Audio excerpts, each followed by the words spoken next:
しますが、その前にですね、同時通訳のレシーバーの使い方をご説明いたします。まず右上の小窓にですね、1とか2とかいう番号がついていましたら、電源は入っております。もし入っていない場合はですね、正面のシルバーのボタンをですね、押していただくと電源に入ります。それから、チャンネルですが、チャンネル1が日本語、チャンネル2が、英語になります。チャンネルの切り替えはですね、右側側面のやはりシルバーのプラスマイナスがあるところを押していただきたいと思います。それからボリュームですが、ボリュームは反対側左。The volume is on the other side. There is a volume adjuster, so please adjust the volume. Would that be clear? That is the use of the translation receiving equipment.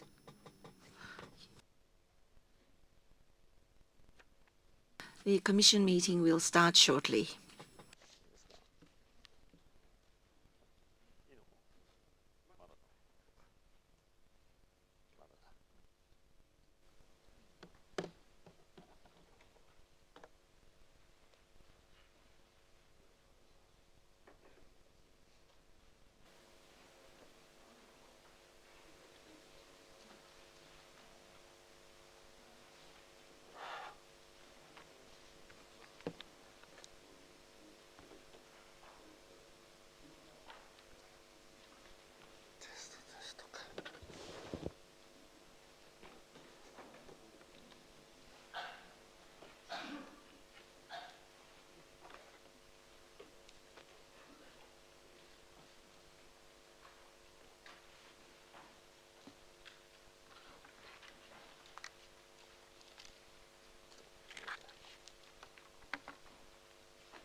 Ladies and gentlemen, we would like to start the National Diet of Japan Nuclear Accident Independent Investigation Commission, NAIC for short, the 5th Commission meeting. We will start the meeting.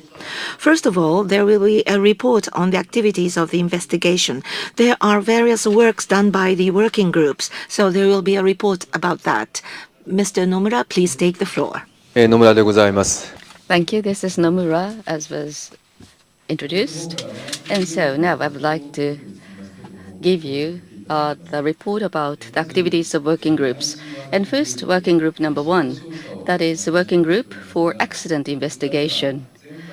And including the report which was previously made, the basic hearings towards the TEPCO were completed for 7 times, and they were completed by now.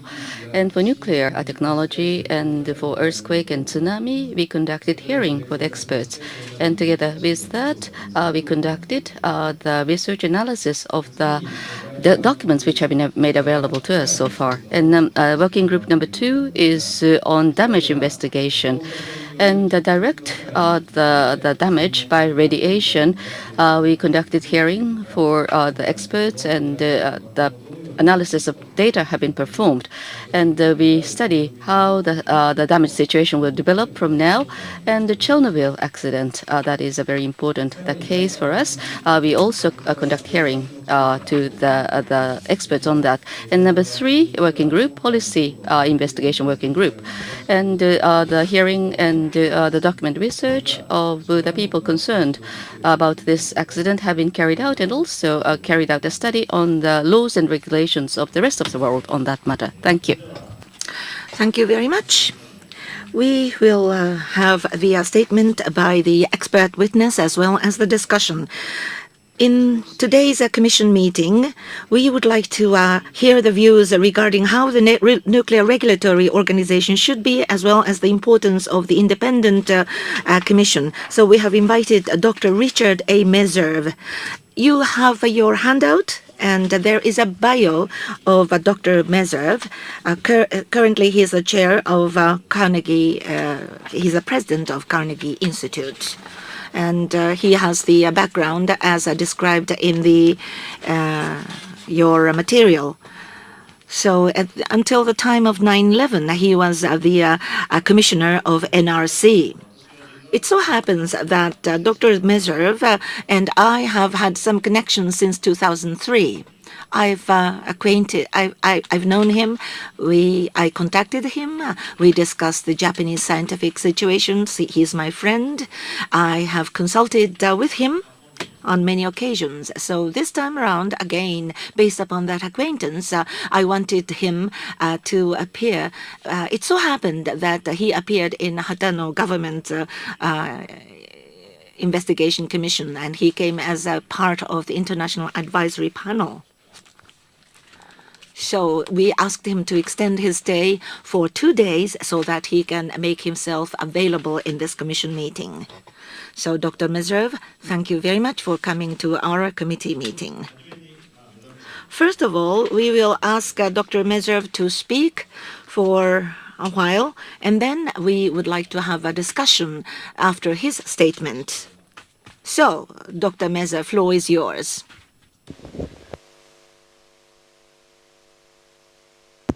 Dr. Kurokawa, thank you very much. I'm very pleased to have the opportunity to join the Commission today, and I hope that my comments are helpful. I think the whole world watched the developments at Fukushima as a result of the tsunami with great concern and sympathy for the enormous tragedy that they represented. And I very much appreciate the opportunity in a very small way to offer some assistance to you as you deal with one element of major disaster, namely the issues associated with the nuclear plant. You had mentioned to me beforehand that this Diet Commission was very unusual, and that this, as I understand it, may be the first time in the history of the Diet that such a group had been assembled. I was somewhat surprised to learn that, because this is actually not at all unusual from the perspective of the United States. In fact, I would give you some examples that arose out of the Fukushima event itself that reflect the creation of similar groups by the U.S. Congress. The Congress has directed the National Academy of Sciences, which is an independent entity that provides advice to the government, to undertake a study of, in fact, the Fukushima accident and what its implications might be for nuclear safety in the United States. That was, as I mentioned, directed by the Congress, and it's a study that is just getting launched. It will go on, it'll be underway for 2 years. And Congress has basically provided the charter for that to proceed. I personally was also involved in something called the Blue Ribbon Commission, which was established by the Secretary of Energy at the direction of the President. And as we were about halfway through our work, the Fukushima event occurred, and we were chartered for the purpose of examining the disposition of spent fuel in the United States. And obviously the issues associated with spent fuel at Fukushima were of enormous interest. So that project has just been completed. That report is available to you on the website. We had the benefit in our deliberations of many public hearings like this one. We received a lot of public comment. But I think as it bears on the work of the Diet, this was an activity that was funded by the Congress of the United States, although it was chartered by the executive branch. And in fact, although our report issued just a few weeks ago, there have been a variety of occasions in which representatives of the Blue Ribbon Commission have testified before committees of Congress. I did that on behalf of the Blue Ribbon Commission just a few weeks ago. So this has been something that is really quite common in the United States, and I hope that this is a process that is useful to the Diet as well. Let me turn now to some comments about, from afar, about the events at the nuclear power plant, Fukushima Daiichi. Let me be very clear at the outset that my knowledge of the facts is derived from what I've read in the press, from having read the interim report of the Haramura Commission, and having had discussions with a variety of experts in a variety of different places. I don't have any first-hand information. I obviously am not someone who was able to interview the Japanese people who were involved or to read the original Japanese documents. So I have very much second-hand information. And I also cannot claim to be fully aware of all the cultural and legal dimensions that are related to by this accident. And I clearly am not here to try to cast blame. That would be singularly inappropriate for me. I just wanted to say that because I don't want to have you think that I am in a position to know the real facts and to offer any statements about who should bear responsibility. I think there is an issue that perhaps needs to be clarified in Japan, and this again is based on my impressions rather than my knowledge. The IAEA has a whole series of safety standards. The hierarchy, the structure of those standards have start with the very top with something called the fundamental safety principles. And out of those principles then come a series of requirements and then a series of guides which represent the best practice. The very first safety principle, and one which is paramount, is that the owner and operator has the principal responsibility for safety. That is not a power that can be delegated, and regulatory compliance by itself is not sufficient to discharge that responsibility. Regulatory compliance, of course, must occur, but the operator has to take full responsibility for safety, and it has to be looking for ways to assure safety that go beyond the regulatory requirements, because that is its fundamental obligation. That is its trust that is charged with by society. The second safety principle deals with the responsibility of the regulator. The regulator also plays an important role. The fact that the operator is in charge does not mean that the regulator is discharged from its responsibility, but its obligation is to backstop and assure the operator is fulfilling its responsibilities as well.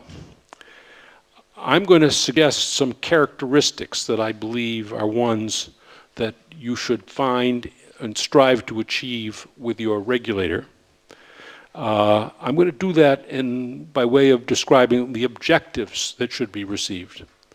I don't know within your culture and with your legal system what exactly the appropriate way to accomplish those objectives is. That's a business of the Diet and of this commission to sort out what would work best within the Japanese system.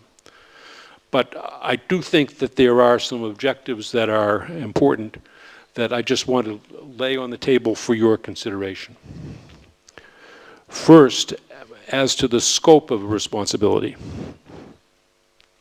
I think there is great value in having a regulator that has basically contiguous and coherent responsibility not only for safety, but also for security, radiation protection, and safeguards as they bear on civilian nuclear facilities.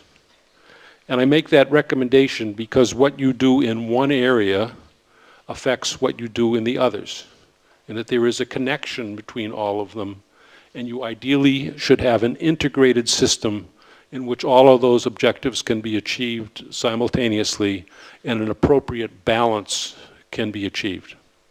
So one of the objectives is to think about putting those responsibilities in a single agency, or at least assuring that there are interfaces so that those responsibilities can be accomplished in a way that is optimal. The second factor I'd mention is the importance of independence. The regulator should be an entity that is free from political interference or influence from the licensee. Its sole focus should be on safety, and its drive should be to achieve safety. You know, we have had this discussion as it happens in the United States. At one time, there was an entity, it was called the Atomic Energy Commission, that had responsibility not only for the regulation of nuclear power, but also for its development and promotion. And it was determined in 1975 that that created a conflict, that the obligation to promote nuclear power at times could interfere with the need for stringent regulation of nuclear power. And as a result of that, the decision was made to separate out the regulatory entity, and the Nuclear Regulatory Commission was then born to take a regulatory responsibility, and the remainder of what had been the Atomic Energy Commission ultimately became what is today the Department of Energy. The Department of Energy has a promotional role. The NRC has a purely regulatory role. The third objective that you should seek with your regulator is to ensure it has the full legal authority by itself, without depending on others, to assure that its regulatory requirements are accomplished. It should have the financing that enables it to do its job competently and thoroughly. It should have the staffing that enables it to fulfill all of its responsibilities, that there's some fundamental capabilities that need to be put in place. Fourth, the regulator has to have competence. Obviously, nuclear power is a matter that involves deep technical issues. It involves sophisticated legal challenges and problems. And there is great value in having a career staff that is knowledgeable about those matters and can deal effectively with the licensee in a way that they are peers, that they can understand each other and communicate with each other on a deep technical level. The staff should be sophisticated, not only in the technology, but also in the regulatory tools to assure the safety requirements are accomplished. And that is best, in my view, be achieved by having career staff that have their basically their lives as employees in an agency, a single agency with that responsibility. The Nuclear Regulatory Commission in the United States has that benefit in that we have approximately 4,000 staff who are NRC members. Many of them have worked at the NRC for their entire careers and will finish their careers as NRC employees. They don't go off to other agencies. And let me say that they are well paid, and there's a lot of effort made to assure that their needs as individuals are satisfied and that the work is satisfying. One of the ways that is measured is that there is basically a poll that is undertaken by federal workers every year, not by the NRC, but by an independent entity of government. And the NRC, for about the last 5 or 6 years, has been selected as either the first or second best place in the entire federal government at which to work. So you can have a career staff with great pride in their work, with a sense of accomplishment, and with a sense of mission. And I think that's the reason why these people find it so satisfying to work with the regulator. The fifth factor I'd mention is the importance of openness and transparency. Nuclear matters are obviously something that can cause fear in people. And decisions that are made behind closed doors and that are not explained cause people to wonder why the decisions were made. So there's then distrust that is created. And the way to dispel that trust is to operate in an open and transparent manner so that the public has full awareness of what decisions are being made and why they're being made. And beyond that, assure that the public has the opportunity to provide input if they have interests in the matter. The NRC seeks to achieve that by having various public hearings at which stakeholders have the opportunity to speak. All of the commission meetings are public meetings in which decisions are made, unless there are a very narrow set of areas that have to be held confidential. For example, security issues can involve classified information, so those would not be public. There may be some times where there's proprietary information that has to be withheld from public scrutiny.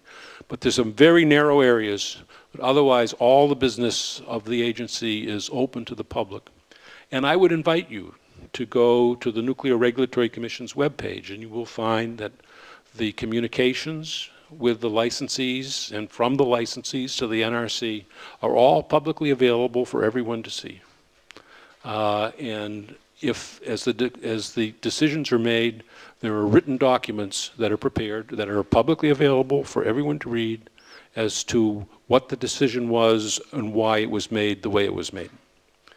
And I mention this as important because my perception is that there is distrust of the government and of the operators here in Japan.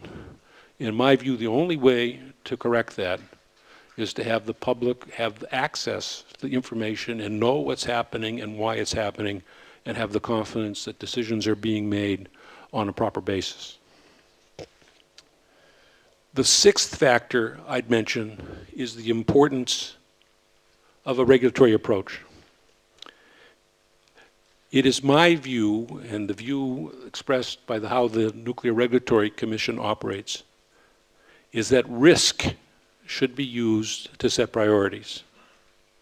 That there is something we call a risk-informed process in the United States. Not all regulations are equally important in terms of their significance. You can use risk considerations to define those that are most appropriate. You should use risk considerations to define which regulations are ones that should be enhanced or can be minimized. I mean, there are resource limitations, and one should make sure that the resources are deployed in the optimal fashion so as to maximize the risk protection. And risk can guide you in that process. We also use risk to guide the inspection and enforcement of the regulations. Regulations cover many matters. Some of them may be just pure paperwork sorts of things. If they're not significant in terms of risk, the NRC will rely on a responsible licensee to take a violation, which may be a minor violation, and to deal with it through its corrective action program. No further regulatory action by the NRC, other than occasionally to monitor the corrective action program and make sure it's functioning properly to deal with those violations. But no particular regulatory significance is attached to them. On the other hand, if the inspection findings show that there is a risk-significant problem, then there is extensive regulatory focus on those matters to make sure that they're corrected, including in extreme cases. If there is a very risk-significant matter, the plant may be shut down until it's fixed. So risk is the tool, that not everything is equally important, and risk can be the tool that should be used to decide what's important and what isn't. I think it's important to say, to have that system work, you need to have a sophisticated, competent staff. There has to be judgment that's applied. And so this ties in to my other comments about how to structure the regulator. Let me turn to another issue. Based on what I've read, there were obvious problems and challenges in the emergency response arising from the Fukushima accident. I think it's important in dealing with such incidents to have a clearly defined chain of command so that you have determined who has responsibility to do what issues, to have that defined in advance, with a recognition that some matters should be delegated, not be necessarily decision made at the very top, but matters delegated down the line to people who may have greater sophistication in dealing with the precise matter, more access to information, and therefore able to make more reliable and more informed decisions. I think that there is a need to think about the various levels at which responsibility should be applied, and to recognize there should be a chain of command and a plan that exists beforehand to define who has what responsibilities and what they cover and what they can and cannot do. I think it's also in this context to recognize that there are roles for the government and roles for the operator. And that the operator in the United States, the way this system works, is that inside the plant, the operator would retain authority to take actions to assure the safety of the plant. That's the prime responsibility. The NRC would supervise that. It would engage in consultations with the operator. It would be fully informed, but the actions would be undertaken by the operator, subject to NRC scrutiny, and they wouldn't go any further. With regard to off-site situations, if you had an accident that progressed to the point of possible off-site impacts, then there is a much broader set of responsibilities. They obviously would involve the NRC to be able to predict how and when things that could affect the public would occur. But they also would involve other federal agencies. There is an agency in the United States called the Federal Emergency Management Agency, FEMA, that has responsibility at the federal level for dealing with emergencies of all kinds. So if there is a flood or a hurricane or a tornado that has a major impact, FEMA has resources and capabilities that it would bring to bear. And it similarly has responsibilities with regard to a nuclear event in consultation with the NRC. There also would be responsibilities with regard to those matters with both the state governments that would be affected and the local governments. And all of these matters would be covered by a plan that defines who has responsibilities for what and how they are exercised. And it's something that is all laid down, and on a regular basis there are what we call exercises where all of the parties would participate in an event to see if they understand their roles and to have experience with them and with how to work with each other. So there's a more complicated situation as you move to the off-site situation, but again, it's one where there's clearly defined roles with particular responsibilities in given agencies and involving all levels of government. The final point I'd like to make is, in many respects, I think the most fundamental. One of the things that we have learned painfully as a result of accidents over the years and near misses is that the absolutely indispensable element for success in the usage of nuclear power is the development of an appropriate safety culture. There is a document by the International Nuclear Safety Group of the IAEA which originally used that term. There's been a variety of efforts by entities since then to further refine the term. You will find a variety of policy statements by the NRC that describe what safety culture is and what it means in particular. In its broadest terms, it reflects an obligation to have safety as the highest priority. That safety should predominate over cost and schedule and the need for production, is that safety comes first. And everything you do should be designed to assure that safety is provided before you worry about other things. And that means, in the particular levels, there's a whole series of traits or characteristics that demonstrate that commitment. Management has a role.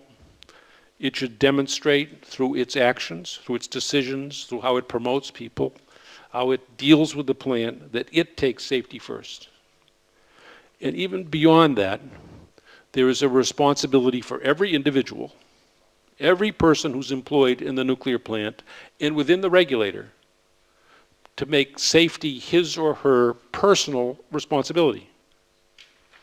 And that means that you're required to have a questioning attitude, and if you see a responsibility, you have a responsibility if you see something in the plant that worries you from a safety perspective, you have a personal responsibility to do something about it.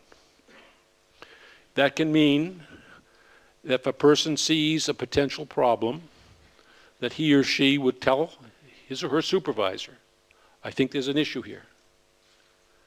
And if the supervisor says, oh, don't worry about it, that's not a concern, and the person isn't satisfied, it's that person's responsibility to go above the supervisor and to say, I think there's a problem, and my supervisor isn't fixing it.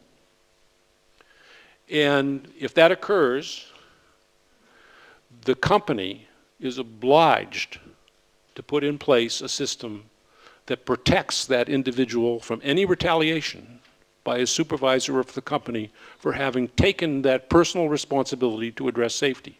And I can assure you, this is one area where the NRC will get very actively involved if we heard of a situation where somebody had raised a safety concern and they were penalized as a result of having raised it.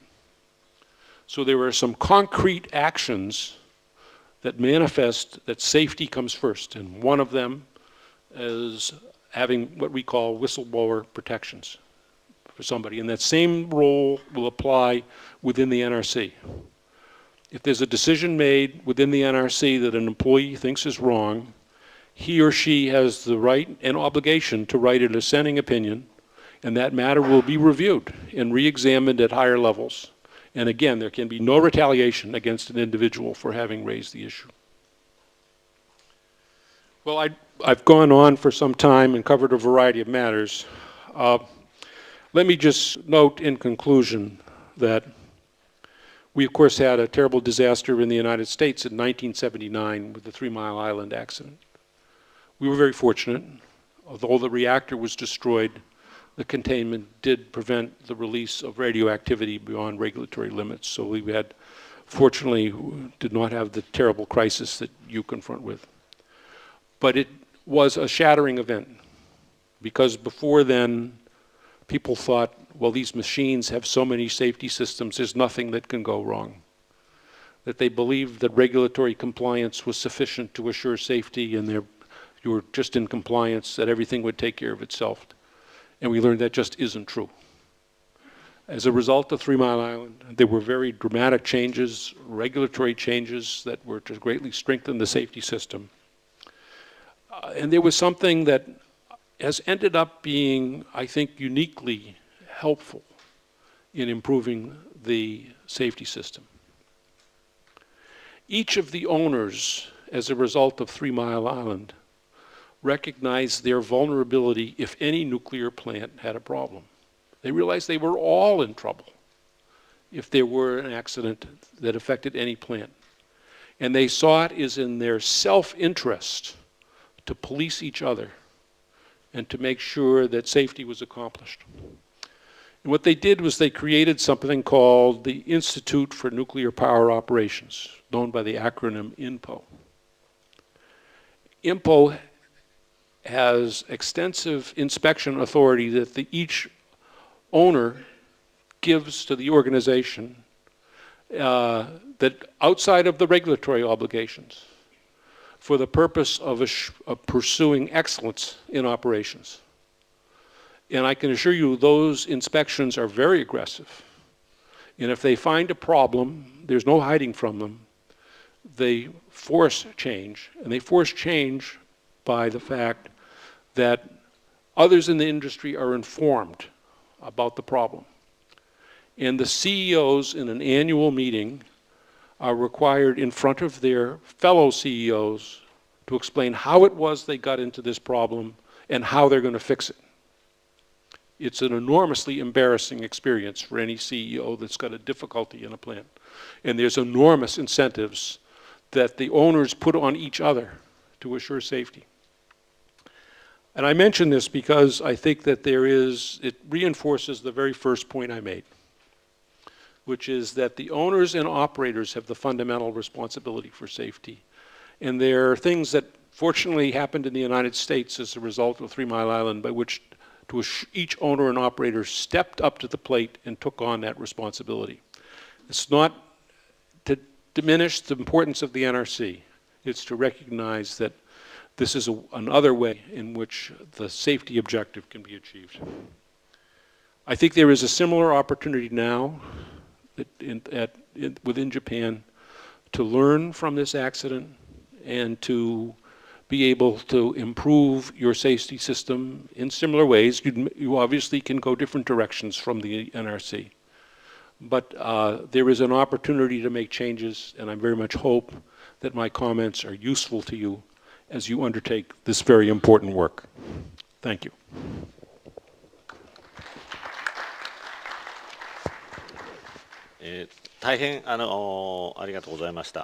Thank you very much. Dr. MESERVE, you talked about 9 points, salient points.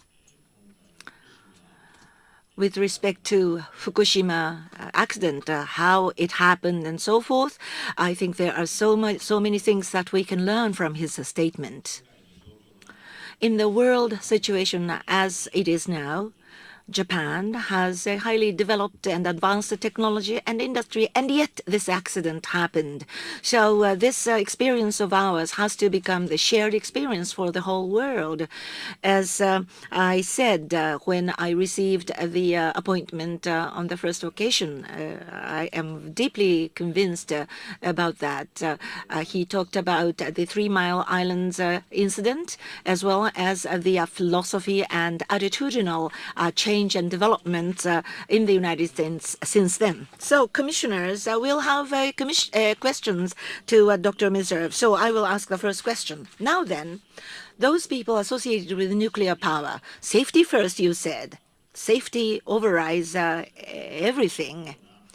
So safety first culture.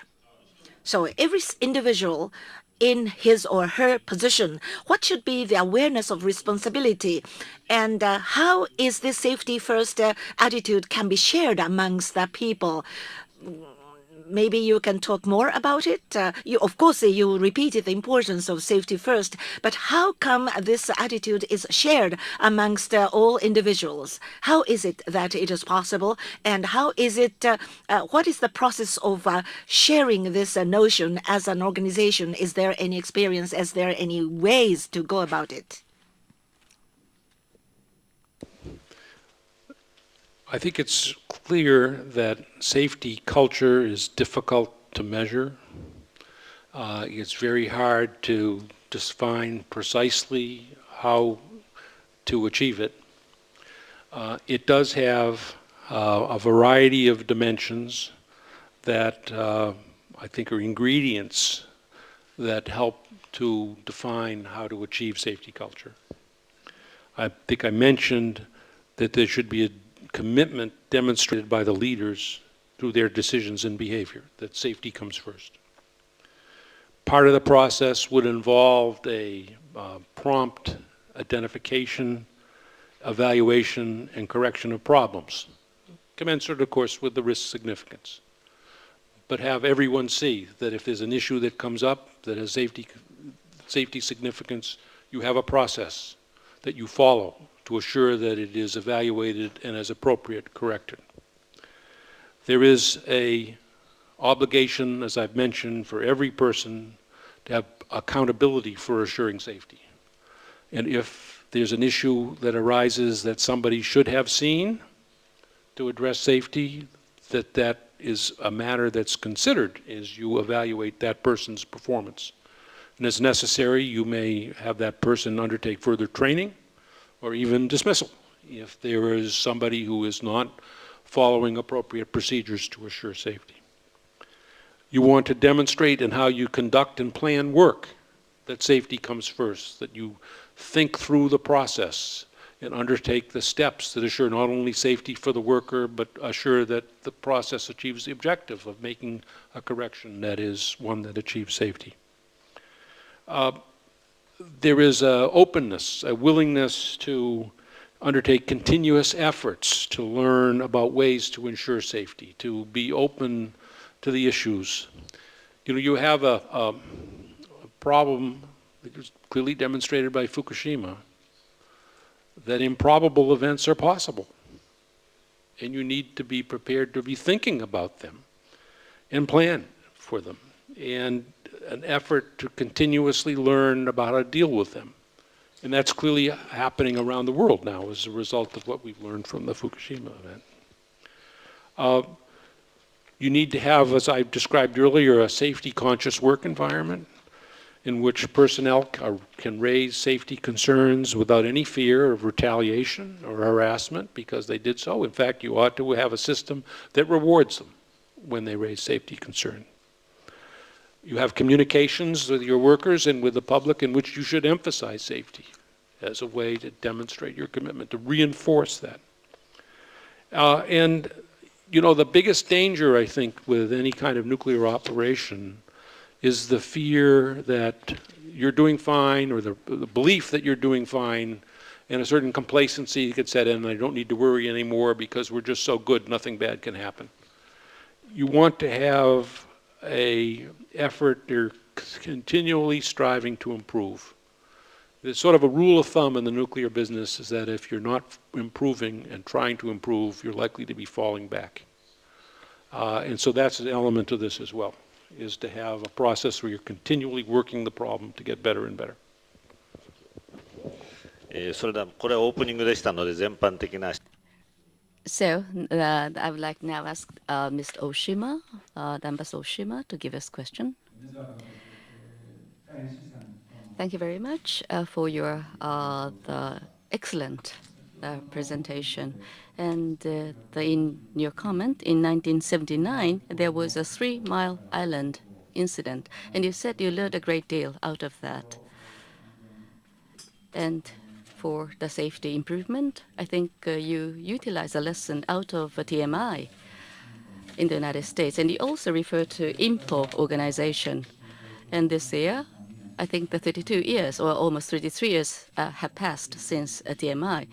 And as was already reported by media, it was the 9th of February in the state of Georgia, the first time after the 3 Mile Island, for the first time to the reactors, the construction permit was issued in the United States. And so, in other words, there has been the sequela of the 3 Mile Island. May not be as long as 32 years, but the 3 Mile Island, the incident, what kind of role that played to enhance the safety the system in the United States? If there is any additional comment from your side, the lesson learned and the role that played by TMI, and then the Chernobyl accident that occurred after that, and since that Soviet the incident, what U.S. learned out of that, and how the lessons are utilized to improve the U.S. nuclear system? Thank you. I think that, you know, there was, I mentioned, there's an attitudinal change, which perhaps was the most fundamental lesson from 3 Mile Island, was that it was the first really significant accident in a commercial nuclear power plant. And caused people to realize that they should think very deeply, much more deeply than they had about how to achieve safety.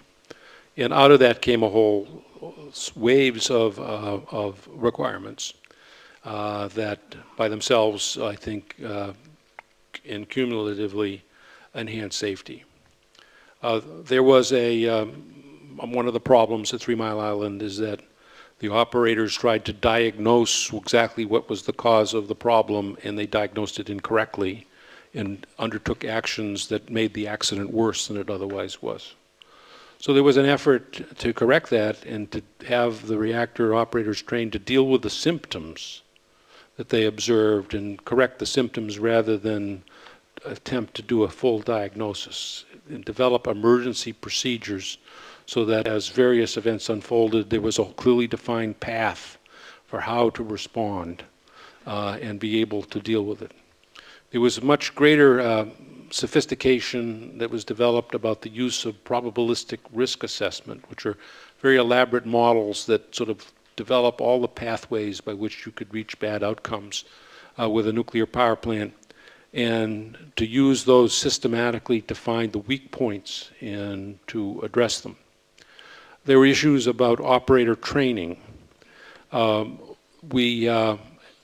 a result of 3 Mile Island, the nuclear reactor operators have the benefit of a simulator, which is an exact replica of the control room of the plant in which they work. And they spend 1 week out of 6 in the simulator receiving training. And in that experience in the simulator, they have the obligation to deal and demonstrate that they can deal with events that you hope they would never encounter in the plant. So that when they actually occurs in the plant, they've seen this before. They've run it through it in the simulators before. They know what to do. So they have extensive training that they've been developed as a result of the activities. I mentioned as well that on the, of course, on the operator side, I think the most significant development was the creation of INPO, the Institute for Nuclear Power Operations. So there's a change in attitude, however, I think has been the fundamental element, and it's been a recognition that you need to continually work these issues and get better and better as time goes on, if you can, to be able to assure safety. And it's a change really in philosophy as much as anything else. There are various other changes in terms of making sure control rooms are designed so the information is readily available. It turned out at 3 Mile Island, some important instrumentation was not readily viewable by the operators for curious reasons. And so there's a lot of things that were just much more detailed that came out of it. Much more systematic evaluation of severe accidents. That is, accidents that result in a damage to the core, and a recognition that there should be a balance between preventing such accidents from happening, mitigating them if they do happen so to reduce any adverse impacts, and having a particular emphasis on emergency response, because there was a lot that was learned about 3 Mile Island about emergency response and the need to plan. So there was a whole range of things that happened. You mentioned that on February 9th of this year, there was a combined construction and operating license that was issued for 2 new plants in Georgia. The timing of that event, excuse me, it was December 9th, not February 9th. The timing of that event was had no connection to the Fukushima event, other than the commission to satisfy itself that this reactor had the capability to be able to deal with those circumstances. I mean, one of the realities is that the more modern designs have greater safety capability than the older designs. And this particular reactor is one that has passive safety systems. That is, that it has a process that uses gravity and natural circulation of water as the vehicle for cooling the reactor. There is not a requirement that a pump come on. It has a system that basically uses natural physical capabilities without the need for example, off-site power of the type that was a problem with Fukushima. So you have some strength in these designs that didn't exist before that would give you greater capability to deal with adverse circumstances. And so the Commission authorized the construction, and that construction will be underway soon.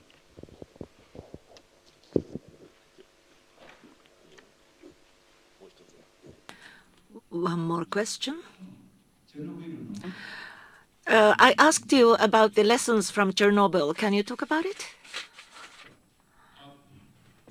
Chernobyl was a very different kind of reactor than the commercial power plants we have in the United States. It was a carbon graphite moderated reactor rather than a light water reactor, and it involved some very severe operator error. I think it did reinforce the importance of there being attention to the various modes by which an accident can occur, that the Russians would acknowledge they were not sensitive to that in their operation of that reactor, and reinforce the general obligation to think through emergency planning in a sophisticated way.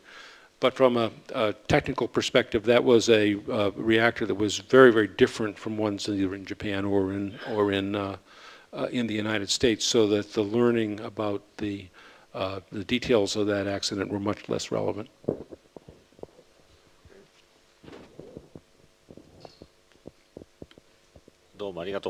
Thank you very much. Ms. Sakiyama, thank you very much for your statement. When there is an accident at the nuclear power plant, just like Chernobyl or just like Fukushima, it's the same thing. It goes beyond the national boundary, and the damage propagates to a wider area. So there is a possibility that the damage could become global. So when we consider regulation, various countries can have regulation, but don't you think that there has to be an international regulation in the face of the possibility of global nature of the damage? IAEA can play a role, partly, but with respect to the rules of establishing nuclear power plants, IAEA is silent about it. For example, Japan is an earthquake-prone country, and 54 nuclear power plants are here. So with international standard or rules, maybe the siting could be regulated, or there are possibilities of nuclear power plants being built in other countries which may be earthquake-prone. Is there a possibility of setting international standards or rules? Actually are a series of conventions that deal with accidents that reflect how nations relate to each other with regard to accidents. There also is something called the Convention on Nuclear Safety, which all the countries, with the exception of Iran, are signatories of that convention. And they are certain requirements that arise out of that convention for obligations associated with the operation of nuclear power plants.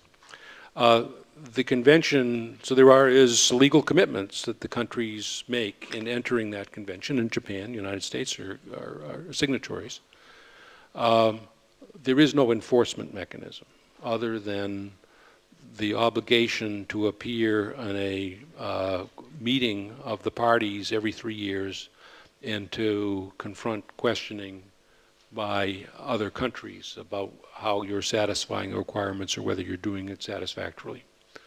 I have participated in those conventions on behalf of the United States on one occasion, and I was surprised to learn that in fact that questioning is quite probing and can have an influence on behavior.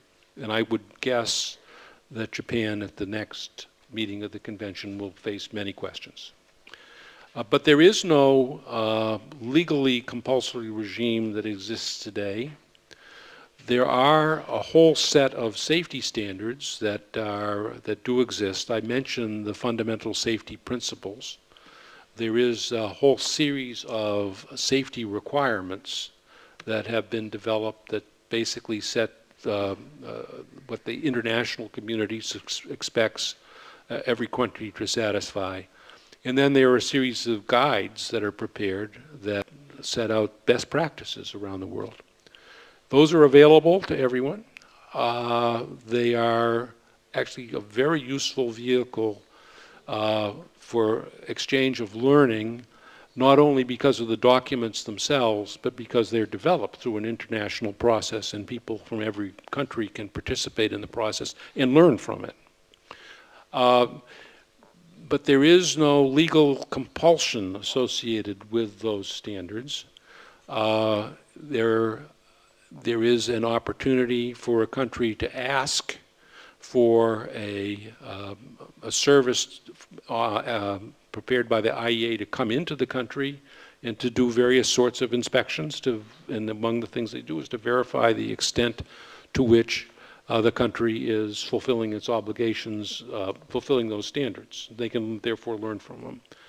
And there is not again, there is no compulsory element to that the IEA inspection may reveal a variety of problems, but the country is not obliged to necessarily do anything about them. My fear is that it is important for every country to build its regulatory system and ideally to assure that its regulatory system is in full compliance with the IAEA information.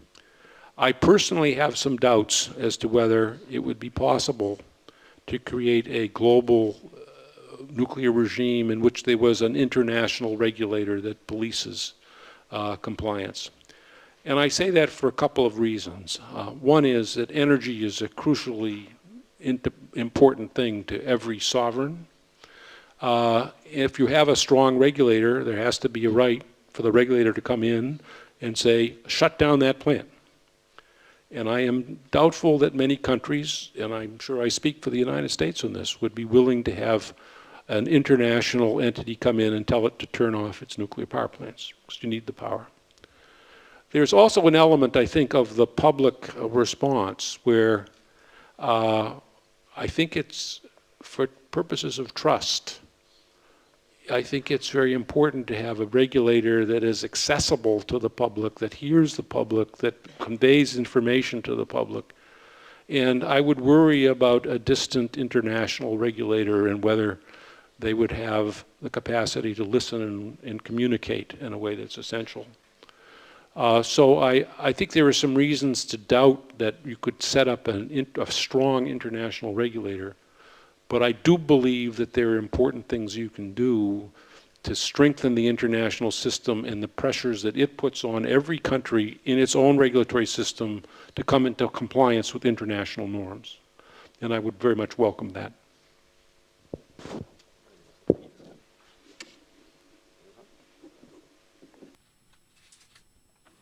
Next, please. Thank you very much for your very wonderful and interesting presentation. I really appreciate it. I have 3 points or 3 questions, so I'd like to ask you one by one. And first question is that in your report today for the operators, just compliance with the regulation is not enough. The operators themselves should engage in exchange of information or the inspection results. So the best practice should be pursued by the plant operators themselves. And the INPO, establishment of INPO, is the one in that the direction.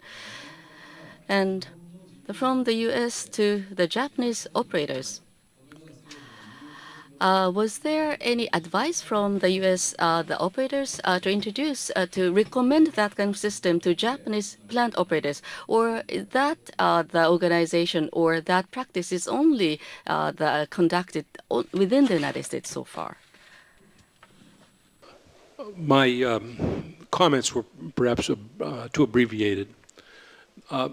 After Chernobyl, and I should have mentioned this in response to an earlier question, there was an international analog to INPO that was created. It's called the World Association of Nuclear Operators. And it is an organization of operators around the world that was basically modeled on INPO. And it's something that the operators recognized after Chernobyl that they should have something that was like INPO. It's my perception that it isn't as strong or as capable as INPO is, and there are many reasons for that, no doubt, but there is an international organization that does play that role. INPO has, I do know, has had interactions in Japan since the Fukushima accident.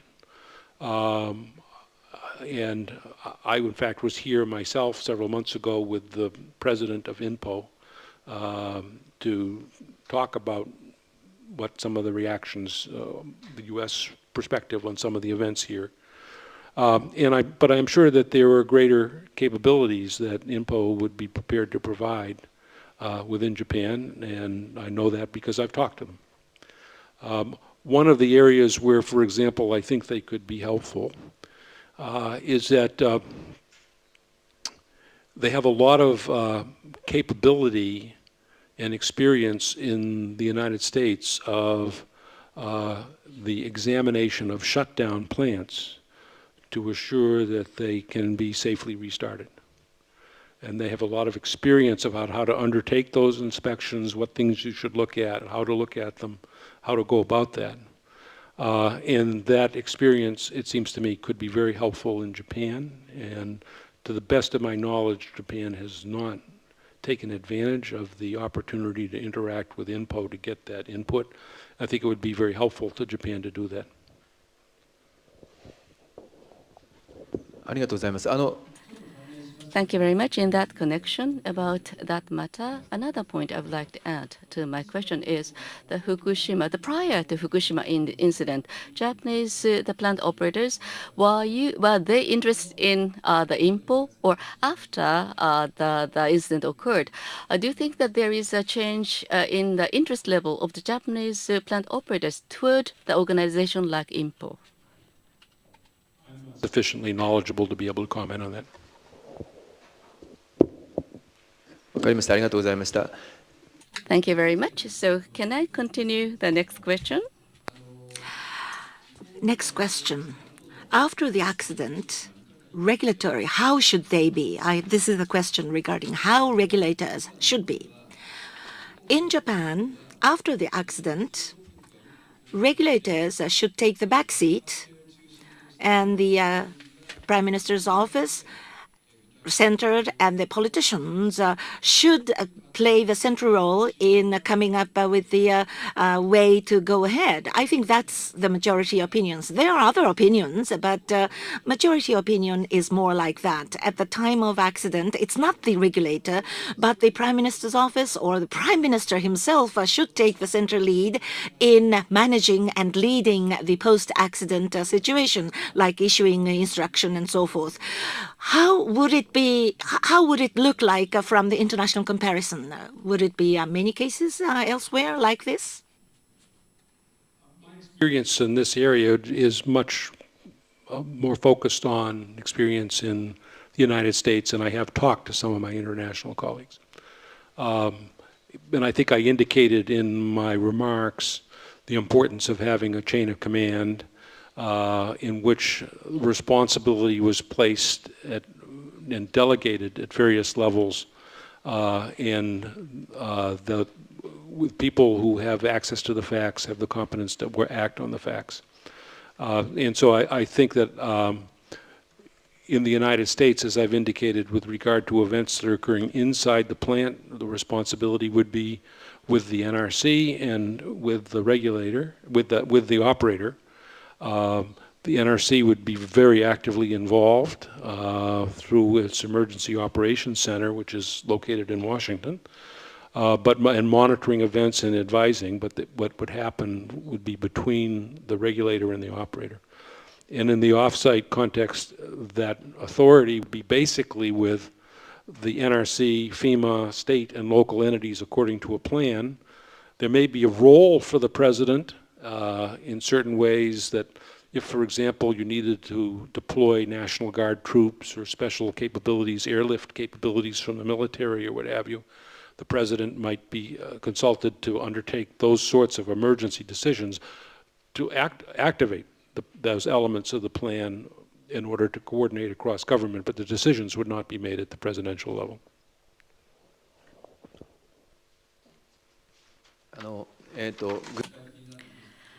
Well, to be more concrete, for instance, the President Obama,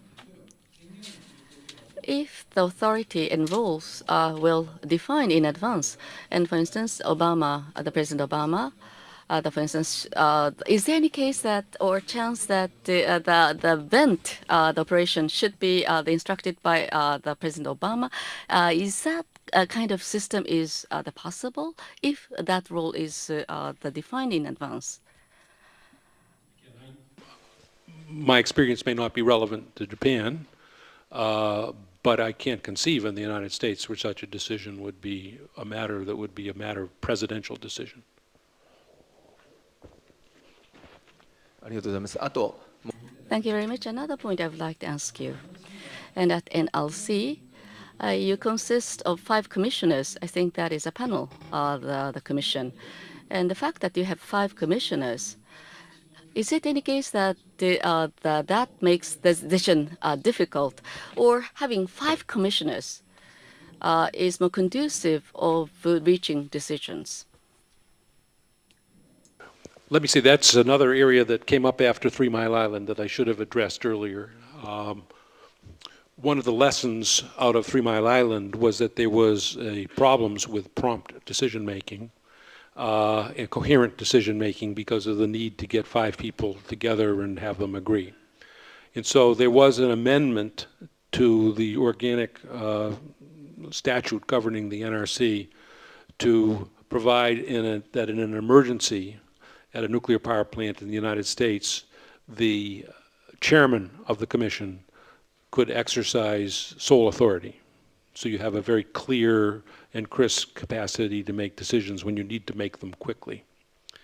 But they did not change the fundamental obligation in non-emergency situations to have a commission of 5 people that decides all the policy matters that need to be addressed by the commission. And it is my personal view that there is great value in that. I say that for a couple of reasons. One is that 5 minds are better than 1. And if there is a policy decision that needs to be made, each of the commissioners individually evaluates the matter and votes as to how he or she thinks the matter should be resolved. And they explain the reasons why they've come down as they have in a written document that is shared with the other commissioners and is shared with the public eventually. And so there is a reasoned process for explanation of decisions, and occasionally it will happen when I was the chairman that somebody would have voted, and then there would be a subsequent vote that would come in, would take a different approach, an argument, and the first person would withdraw his vote or her vote and change their minds. And so it was, to me, an example that there was a value in having 5 commissioners, both because of the different views coming together, trying to resolve a matter was a vehicle to actually probably have a stronger decision. But it was a way to make sure that various views are expressed and that there is reasoned decision-making that the public can see. You know, there's another dimension to it that I think is also could be important to the regulated community that's a value of 5 rather than 1.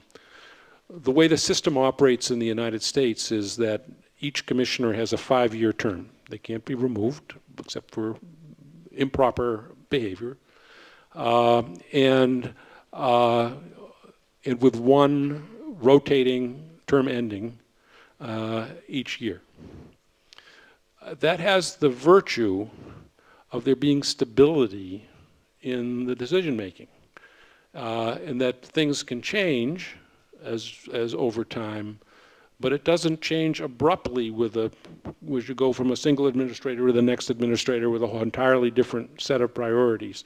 That there is some constancy to the decision-making that enables at least there be a consistent message, consistent priorities that then could be expressed, so the regulated community has the benefit of not only informed decision-making, but also some stability in the decisions that might otherwise exist. There is a quirk of US law that I might also mention, that by statute, no more than 3 members of the commission can be from one political party. So that means at the moment there are 3 Democrats and 2 Republicans on the commission. I think it's fair to say that if one were to read the decisions that each of them make, you would not be able to tell a Republican from a Democrat. There is it's not a partisan issue. Assuring safety should not be a partisan issue, and it is not.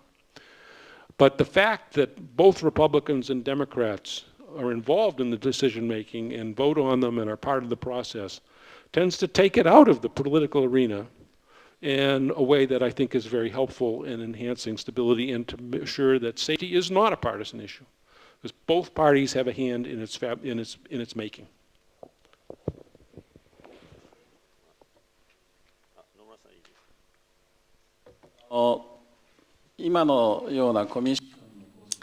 Now, you talked about the commission structure, and diversified opinions can be decided by the chairman. I think your structure sounds very good. Now, the staff members of NRC, once they join, they will stay within NRC, more or less.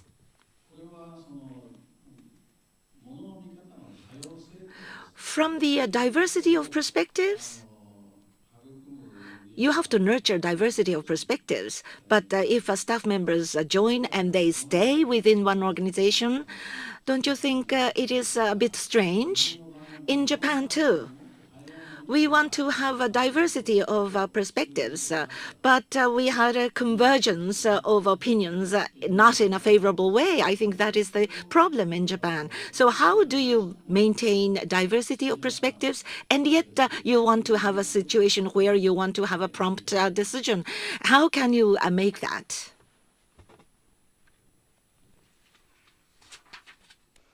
I've not ever perceived the fact that you have staff that may be employed for a long time as something that discourages diversity of opinion.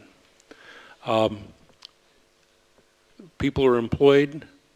It doesn't necessarily mean that they're guaranteed life employment, that there is an opportunity even as government employees to determine and have it determined for them that it's appropriate for them to move elsewhere. So there can be turnover in the staff. And you do try to allocate responsibilities in ways that recognize the individual strengths of the individual and put them in positions that they have the capabilities to perform well. And the ones that receive great strengths can be promoted up the line and develop a diversity of experience and broader responsibilities reflecting their capabilities. The fundamental objective of assuring safety is not one in which there's a difference of view. Everyone shares that as the objective.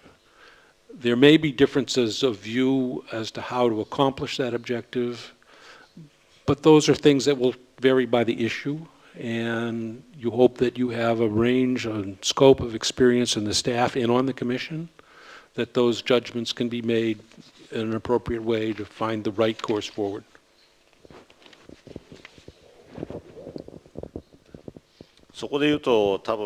Now, talking about that particular point leads me to the next point, be it regulatory agencies or operators. After all, in their own places, competency, the competence and the ability and the responsible people, they have to have a competency. So on the question of competency, I'm sure there are many questions. The quality of the staff members, the competency of the responsible position, how do you assure the quality and the qualified competency of the people in responsible position?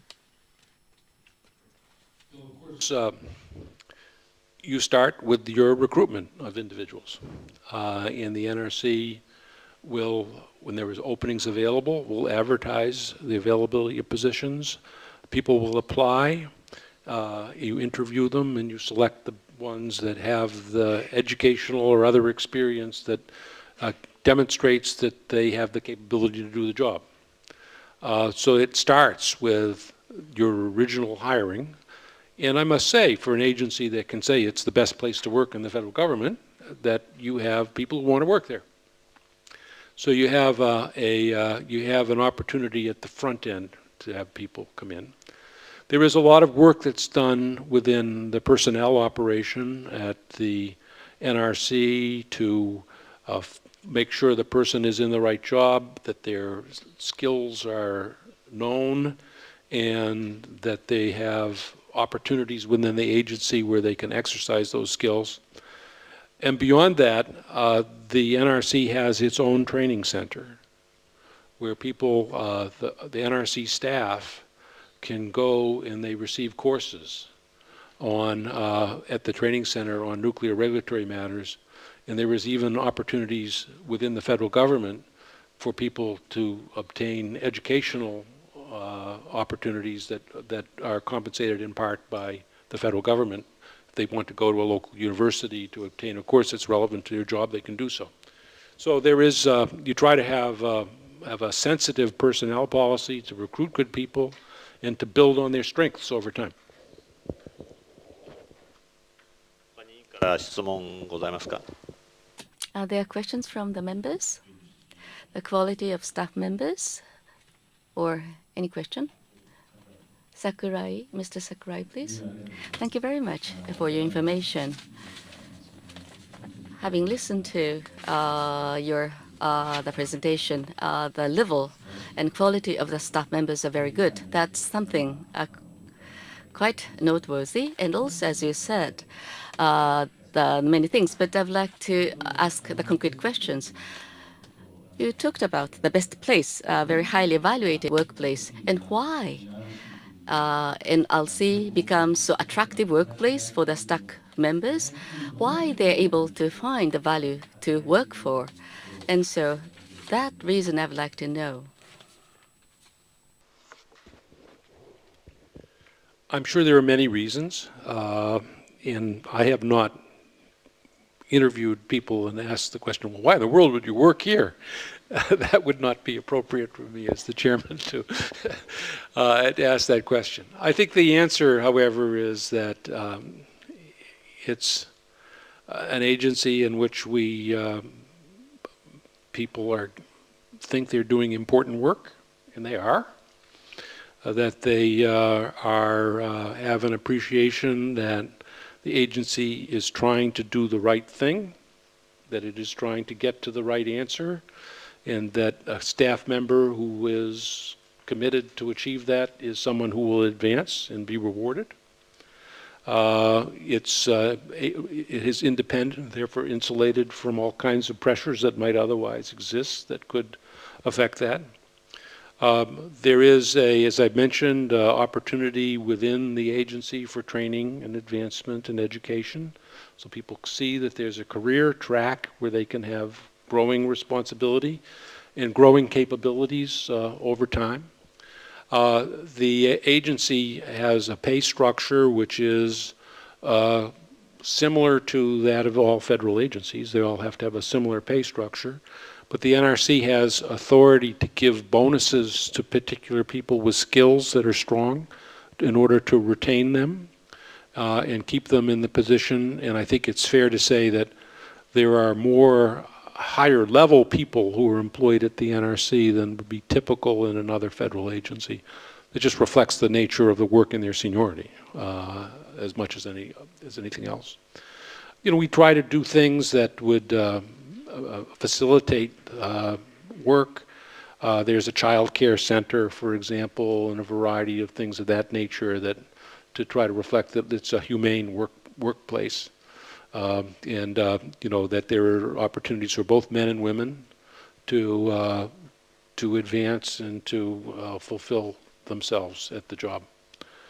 But I must admit, I think there are a variety of policies that I and my fellow commissioners tried to accomplish to make just the staff is crucial. We recognize that, and we try to recognize that. But the exact reasons for the vote, you'd have to ask the staff themselves.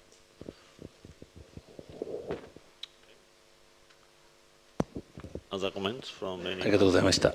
Thank you very much. Slightly different question.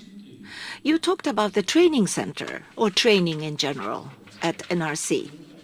Related to that, I have two questions. First question. NRC staff members, amongst the staff members, the manufacturers of reactors or plant-related workers, those people having those background, are they becoming staff members? Or after changing jobs, the NRC staff members may find employment to plant makers and outside. Or in the process of training center, you second or you send staff members to the manufacturers or to the industry so that they can really obtain the first-hand experience. Do you have that system of sending students? Center that I was mentioning was an NRC-run training center. It's for NRC employees run by the NRC. And we would not typically send staff to a training center that was operated by a vendor or by a company other than to inspect it, to make sure that, to help in that the process. That there is, for example, requirements for the licensing of operators, that those operators of a nuclear power plants have to have a license from the NRC. And so we would be very actively involved in how those people are trained, and we would so be involved in training in the sense of supervising it to make sure that it was adequate, and then supervising the test that they have to fulfill in order to get a license that enables them to operate a reactor. They have to get that from the NRC.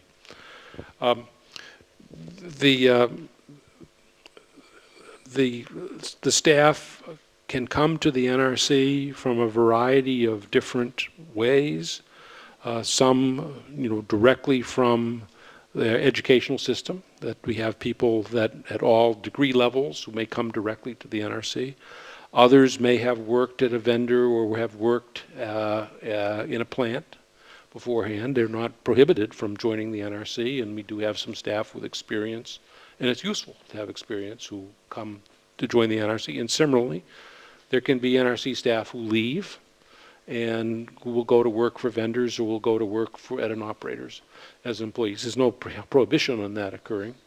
There are prohibitions from, as an employee, going out to an operator or a vendor and seeking a job while you're still a federal employee. That would be illegal. But there's no prohibition on being able to go out. There are some restrictions for people at certain levels from communicating back to the NRC after they've left. This is what we call a cooling down period. They may be close colleagues with people at the NRC, and you would not want to have them have inappropriate influence. So there may be there are restrictions on people at certain levels from communicating back to the agency for a period of time after they've left. And that's a legal requirement. どうもありがとうございました。 Thank you very much for your answer.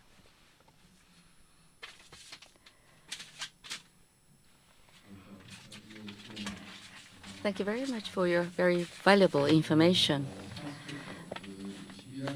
The nuclear power plant, which caused the severe accidents, how the NLC responds to those cases. And I think you have already described the many points, but I would like to ask further questions. At Fukushima Daiichi, if the similar accident occurred in the United States, while monitoring the development of the accident, NLC may go to the central control room. And is there any chance that they actually give instruction about operation of the nuclear power plant or operate the plant when the accident occurred? Is it legally or technically possible for NLC to do this? The fundamental premise is that the operator is responsible for operating the plant. NRC staff would have the right to go into the control room and to observe what's going on and to comment, if necessary, to issue orders. One, I suppose, could imagine an extreme event would be highly unlikely that an NRC person could actually take the controls, but I'm not confident even of that. That would be something that's never happened. There would be consultation if necessary, very close involvement, but otherwise it's the operator that takes responsibility. はい、ありがとうございます。もう一つ。Thank you very much. At the time of severe accident, the operation manual for the severe accident exists.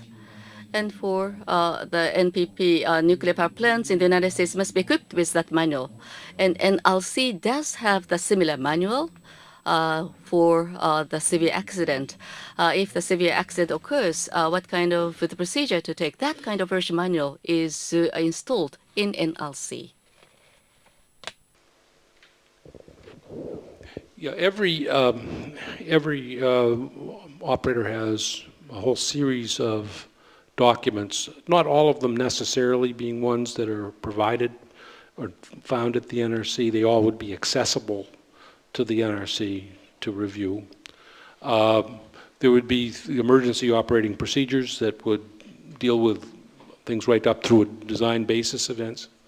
There is something called severe accident management guidelines, which were that all the licensees are required to have, that would provide the thinking in advance about how to deal with beyond design basis accidents that happen to get to a core melt situation. Those have a somewhat lesser regulatory grip in the United States than the procedures that are assure operation within the design basis. And one of the things that I think will happen as a result of the Fukushima accident is the NRC is examining whether it ought to have stronger regulatory controls over beyond design basis events than currently exist in our regulations. There are requirements that there be procedures and processes, but they have somewhat less regulatory control over those than they do over the events within the design basis. That may well be changed. どうもありがとうございました。Thank you very much. Now, listening to this discussion, each operator, each company, and the regulators, the responsibility domain is different respectively. And then, naturally, on the side of the regulators, there are experts. So if anything happens, the advice would be required, and those people would be manned if an event takes place.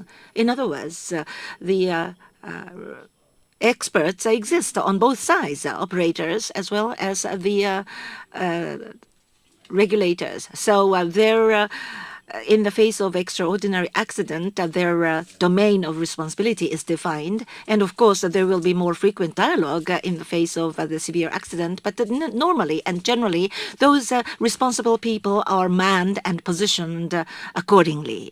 Am I right in sort of characterizing the situation? Right, and I think that I mentioned earlier that that for the people who are actually in the control room operating reactors in the United States are required to have a license issued by the NRC, and they have to pass an exam to demonstrate that they have the capabilities to fulfill their responsibilities. And beyond that, as I mentioned, of course, all of those operators are in a simulator of the control room once every 6 months to make sure that their skills are maintained and enhanced. ちょっとこれはコメントですけど。 This is not a question, it is a comment. NRC in Fukushima report, now reading the websites, this commissioner responded in what way and that commissioner responded in that way. It's very open and I was very much impressed by that. So it's a system. It's a constantly created system. Thereby, trust and confidence is gained and that effort is continuously done. It's a comment of mine. Is there any suggestion that you can make about my comment? I do believe that one of the consequences of 3 Mile Island in the United States is a commitment by the NRC to openness as a fundamental ingredient to provide the public with confidence that the plants could be operated safely and were being operated safely. I think it's an essential ingredient for establishing public trust. And let me say, it goes beyond, I think, just the transparency for the decision making. I think it's also an element there should be an opportunity for the public to participate in this decision making in appropriate ways. That the NRC will frequently have hearings. Not at the commission level, the staff will have hearings in the vicinity of a site. And, well, there will be an opportunity at that meeting for any member of the public to make a statement on the subject that's at hand and to let their views be known. If there is an important regulatory matter, rulemaking, for example, the proposed rule is published and any member of the public is encouraged to submit a comment as to whether they see a deficiency in the rule. That people who are affected by the decisions have the right to go to a court and have it determined whether this action that the NRC has taken is one that's consistent with the law. Now, the judges would typically be very deferential to the expertise of the agency, but if there could be a demonstration that they've done something that is inconsistent with the legal requirements, it can be overturned, and occasionally it is. So there is an opportunity for the public to be involved as well, and I think that that is also a vehicle by which to give public confidence in that they have a voice, that their views can be heard, and even if their views don't prevail, the fact that they had an opportunity to express themselves and then could read the basis for the decision and say, well, they didn't agree with me, but they heard me, they tried to do the right thing, and they demonstrated they're doing the right thing by the way they've described why they've come out where they have, is something that I think is very reassuring to the public and is a way to reinforce public confidence.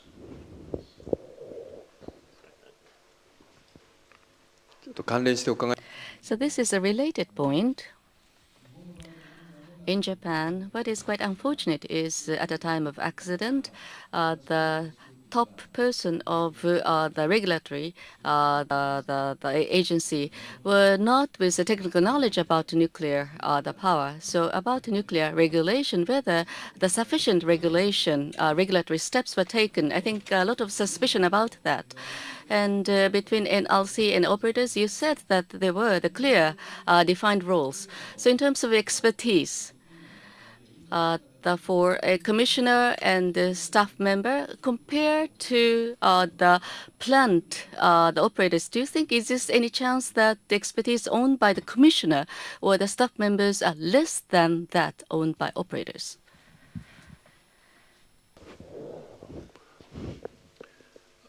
One would hope that there is great expertise on both sides of the table. As I've indicated, there has to be the operators have to be licensed, so they're demonstrated that they have expertise. The NRC, through its hiring and training programs, tries to ensure that there's expertise on the NRC side so there can be good communication. And I think ideally you'd want to have operators that are and should be more knowledgeable about the details of the plant than the NRC people. I mean, that just goes, they're there all the time, that they should be in the middle of it. But that there should be a capability for the NRC people to understand the details at all levels as necessary.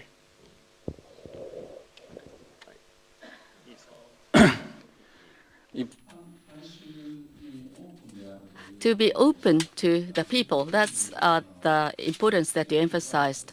And also the safety first is a very important idea. In Japan, there has been the myth of the safety of nuclear power, and that has been communicated to the public for a long time. And the safety of nuclear power and safety first, I think there's a clear difference between those two. The safety first assumes that the nuclear power may not be perfectly safe. And for that reason, the safety must be respected. And I think in the United States that you communicate to the public. Is that right? The difference between the safety first and the safety of nuclear power. I think it's my view that there are risks associated with nearly everything in life. There are risks associated with all means of generating power.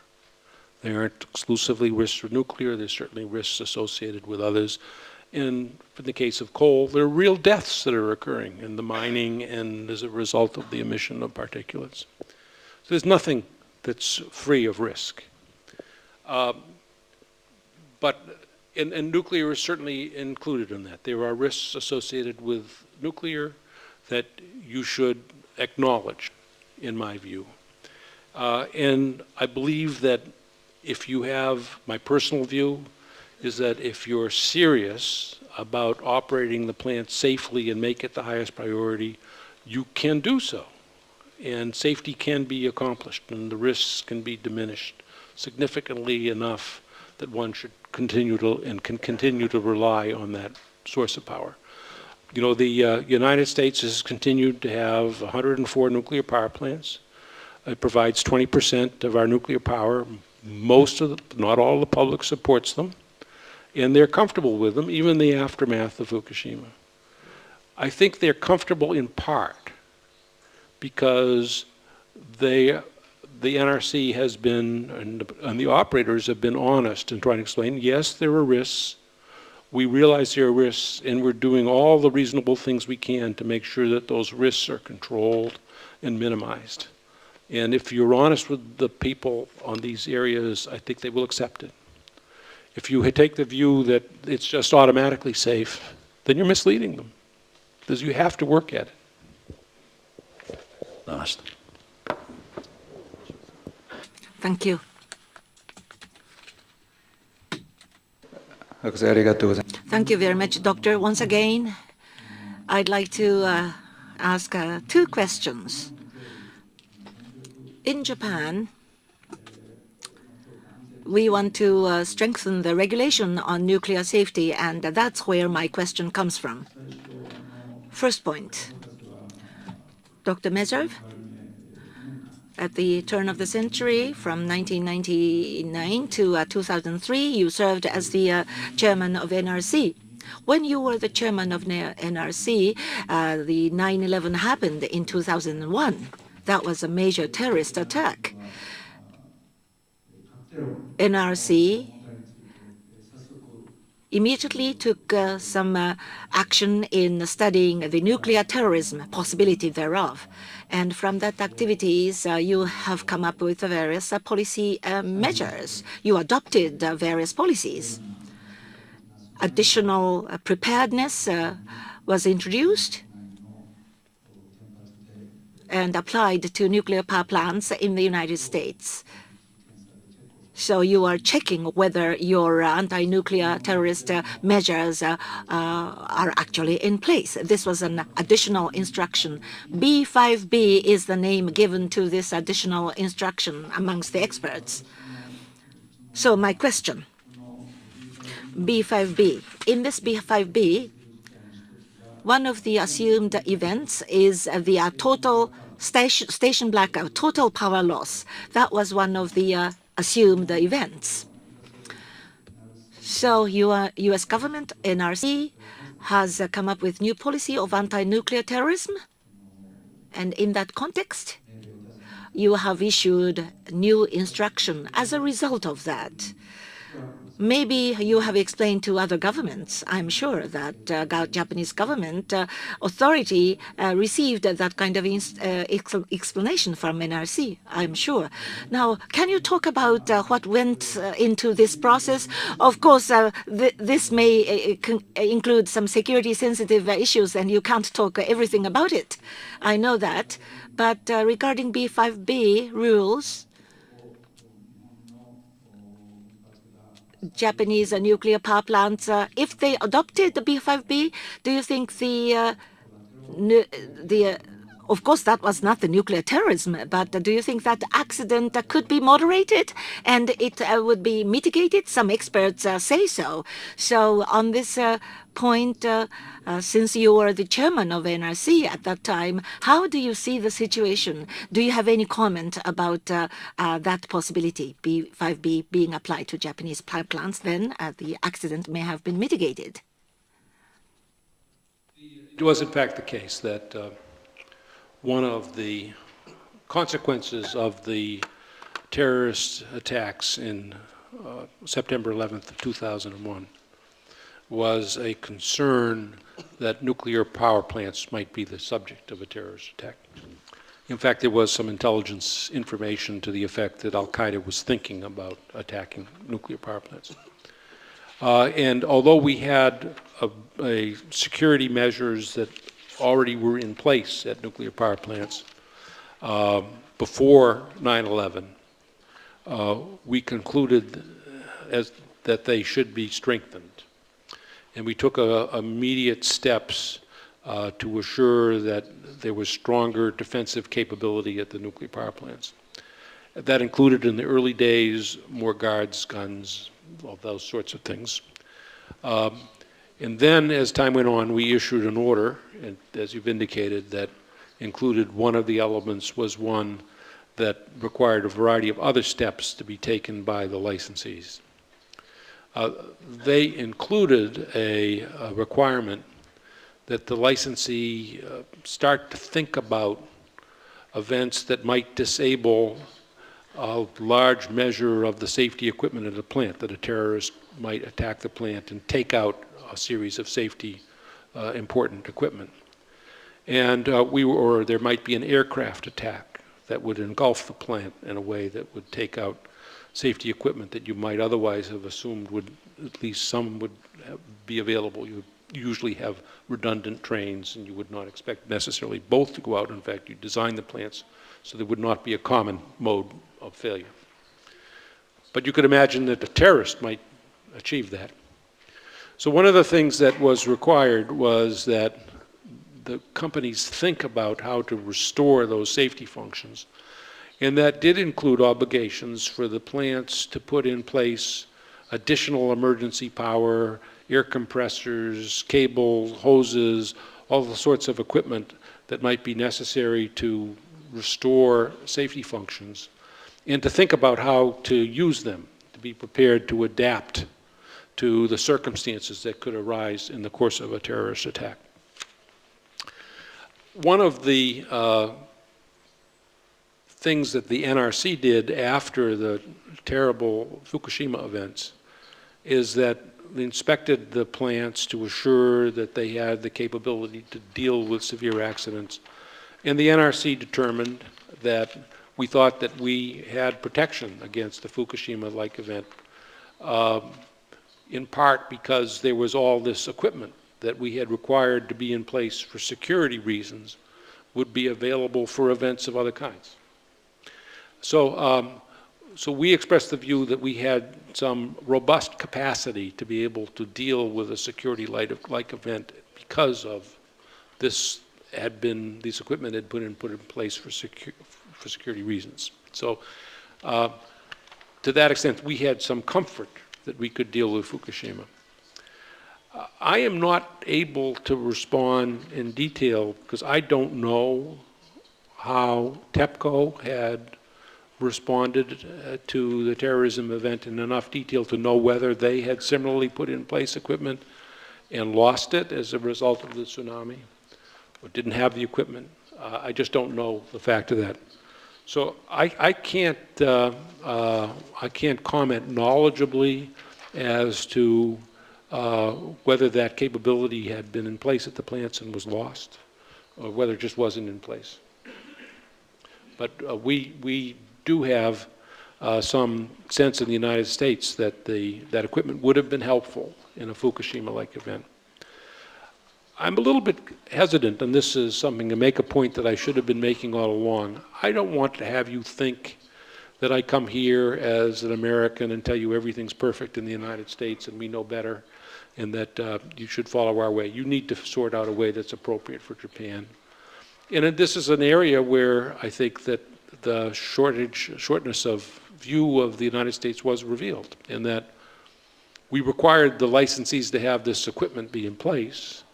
We were thinking about it from a security context and did not think about the possibility that it might be important in the event of an external event like a flood or a hurricane or what have you, or an earthquake.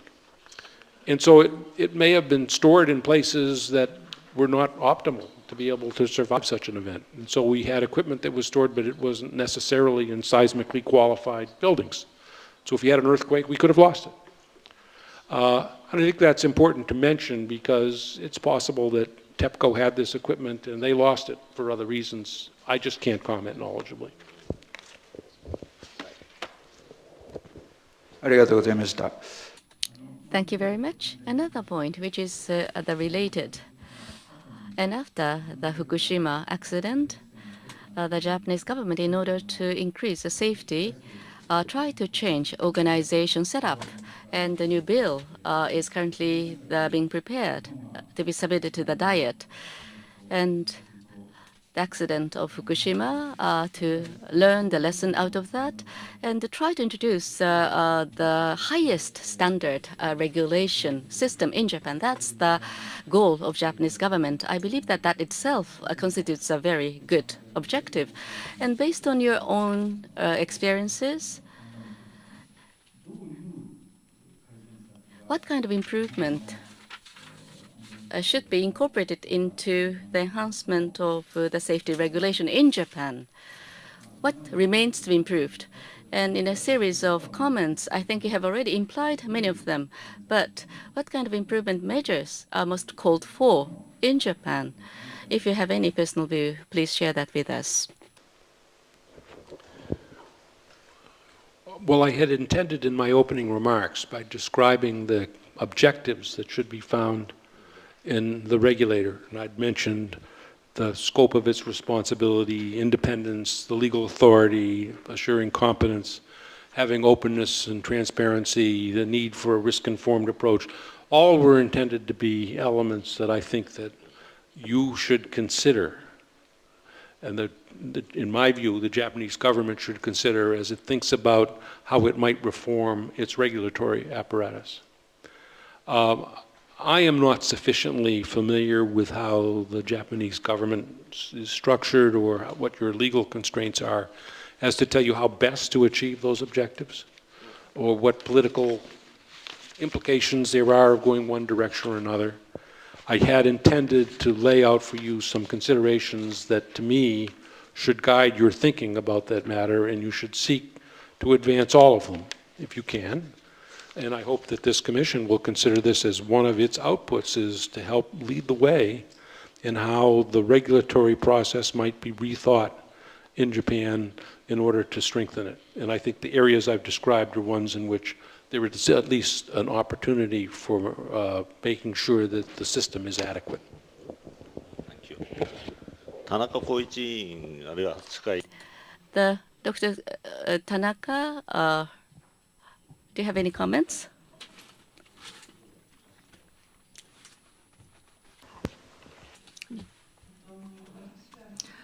I come from Fukushima. I come from the community which is close to Fukushima Daiichi nuclear power plant. In dealing with the nuclear power going forward, what is the most important thing?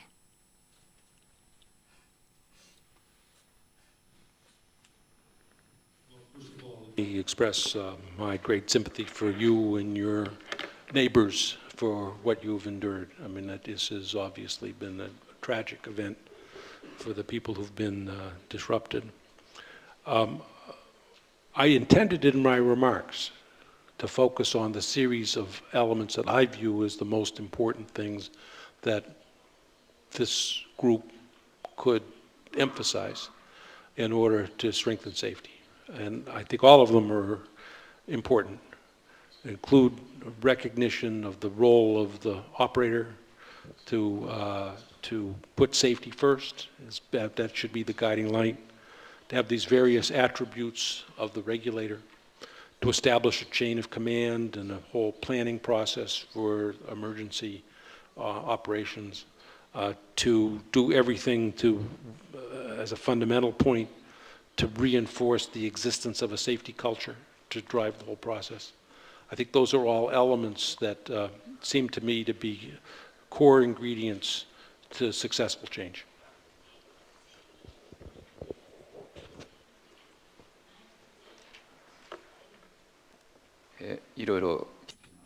Thank you very much for your invaluable comments. Yes, let me think. In fact, you had TMI, and you learned lessons from TMI, and you have improved your regulations. That's what you told us. Now then, in fact, after the accident, now you have the improved regulations, and because of the improved regulations, maybe certain events were avoided thanks to the improved regulation. Or because of the improved regulation, you were possible to prevent a certain event from becoming a near miss. Can you talk about it? If we know about that, then we will be able to conclude that there was a significance in improving the regulations. Can you talk anything about those things?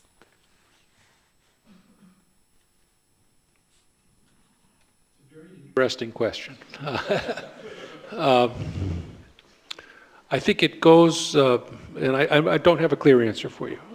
I have a built-in assumption that the things that happened were important, that they clearly changed behavior, but I can't say in the top of my head a what-if scenario, well, we would have had a disaster or a near miss if we hadn't done them. I just don't know that. I believe that to be the case. I believe that that there were things that were, that safety was significantly improved as a result of the accident at 3 Mile Island, and that it did have a real effect in the subsequent years. I similarly believe that as a result of Fukushima, the world will learn about further issues that improvements need to be made, and that if there's a silver lining in this terrible event, it's that we will learn from it, and we will do even better in the future. But I can't tell you for sure that bad things would have happened but for those activities. やりますか。よし。それでは最後。There are several questions still left, but as you mentioned at the outset, our committee, the commission here, this was established by the Diet, and so this is an independent third-party panel, and this is the first time in our constitutional history, and how to utilize that kind of organ, and to serve as an important mechanism that I would like to have your advice. And in the United States, I think this thing has been common at the request of Congress, and I think in other countries also it's quite common. And I am familiar with the U.S. system myself, but why this kind of third-party committee, the system is important. If you can share with us, I would appreciate that. May serve as a great encouragement to us. Well, I may say that I was rather surprised to learn that the activity of a group like this was an historically new event in Japan. The virtue of a commission like this is that it can explore an issue deeply, bring a variety of perspectives to bear, to exercise judgment, and to have the responsibility to think deeply about a problem and to express themselves clearly as to how to deal with an issue.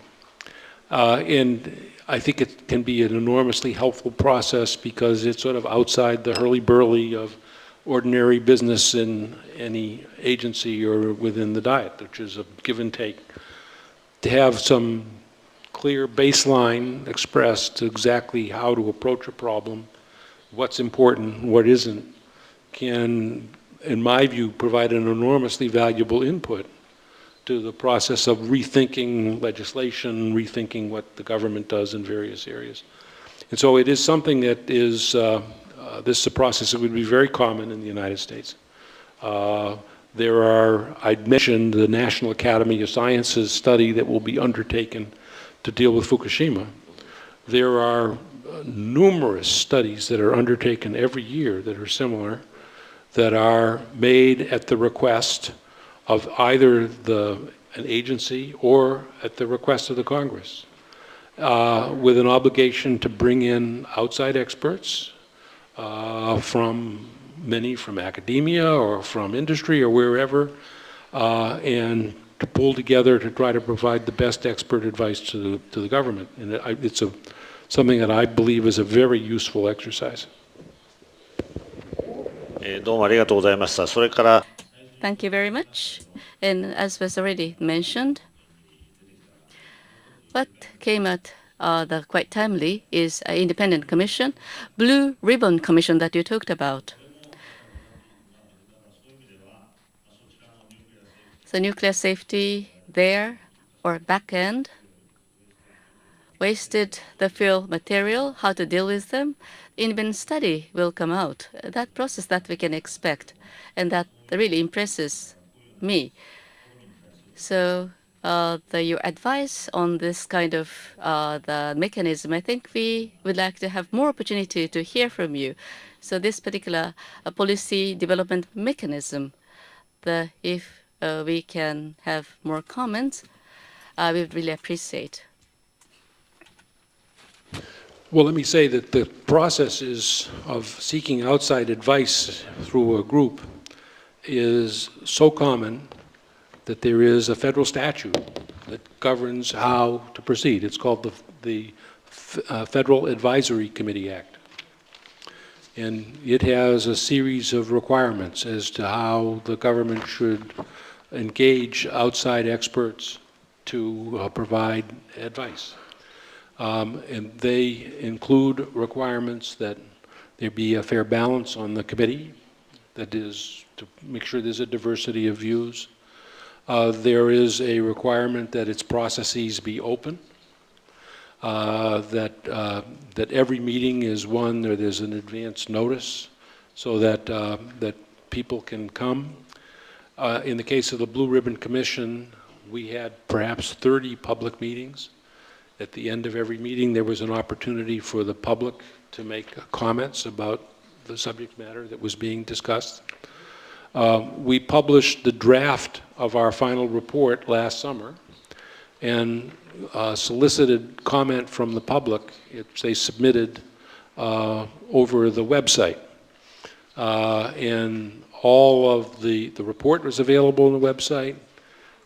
All of the comments that were submitted are available to everyone on the website. And they were extensively considered by the Commission, with the result that the final report has some rather significant modifications from the draft as a result of the written comments that we obtained.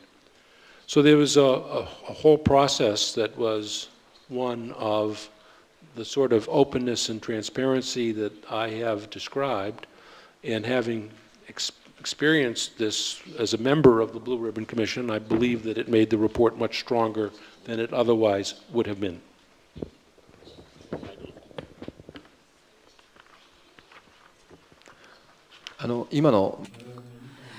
Now, regarding our commission, I have one question I'd like to ask you. Now, talking about this commission, is the first event in the history of Japanese constitutional government. And the way we exist is very difficult to understand in the eyes of the people. But one thing very important is that we are independent from the government, independent from the politicians. We have independence, and our mission stated in the law is that we should pursue independent survey. So we are going to maintain certain distance from politics. That's regarded very important. In the United States, in the case of the Independent Commission, again, this distance from politics regarded important? Was that the whole charter for the Commission is to find a reasonable approach going forward. The issues associated with the disposition of spent fuel are ones, unlike nuclear safety, that have a very strong partisan flavor in the United States. In the way the government tried to deal with that is that rather than having a single chairman, there were co-chairmen. Both of them were very distinguished gentlemen. Lee Hamilton, who's a very prominent former congressman, now retired, was a co-chair. He happens to be a Democrat. The other co-chair was Brent Scowcroft, who was the national security advisor to George H.W. Bush and is also a very distinguished gentleman and happens to be a Republican. So you had the leadership from both parties. I don't know the political composition of the remainder of the commission members, but I'm sure it was also diverse, although that wasn't the prime criterion for their selection. It was trying to find people with differences of backgrounds, experiences that could illuminate the work of the commission. And I think it was successful in the sense that despite the fact there was a diversity of people and backgrounds and political parties, the final report we issued was one that was unanimous. And there's a series of recommendations for rather strong change in how the U.S. approaches spent fuel.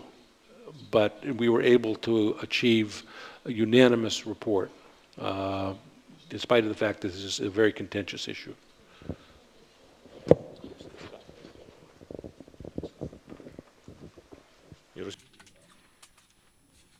All right.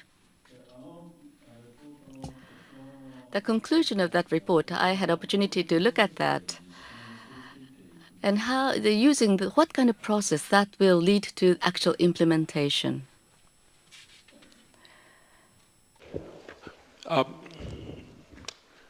The challenge in the United States has been to find a disposal site for spent fuel. And it turns out that Congress in 1987 had specified as a matter of legislation that the spent fuel should go to a place called Yucca Mountain, which happens to be in Nevada. The fact that Congress decided that matter was perceived by the people of Nevada as that it was the loser in a political process rather than that there had been a fair technical evaluation of the optimal place to go. And it had the result that the people of Nevada, at least the majority of the people, were very strenuously opposed to that being the location for the site, and they've devoted themselves over the succeeding decades to try to block the site.